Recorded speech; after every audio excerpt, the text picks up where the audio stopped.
How long do you think the North Korean regime will survive?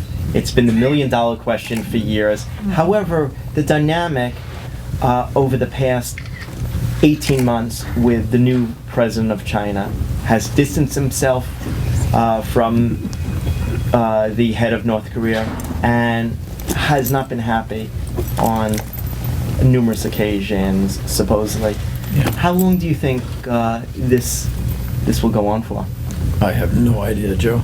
I don't think we know that, and I don't think a prediction is even worth making. Really, the point for us as a military force relative to North Korea is they have shown, you've heard the rhetoric over and over and over again, they've shown a tendency to make decisions that actually embrace a little bit of conflict, and you have to assume, again, as you would with Russia, that what they say they mean. Unless you're willing to risk that they don't. They have a very large standing army. They have a capability to cause a lot of damage if they ever did come south.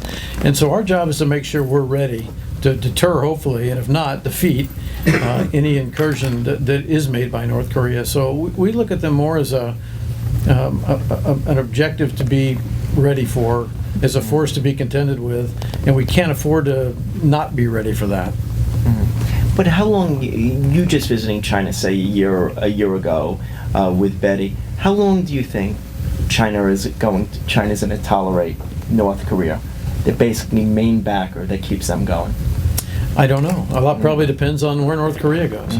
I suspect that there's some pretty close relationships among the well-to-do inside North Korea with China.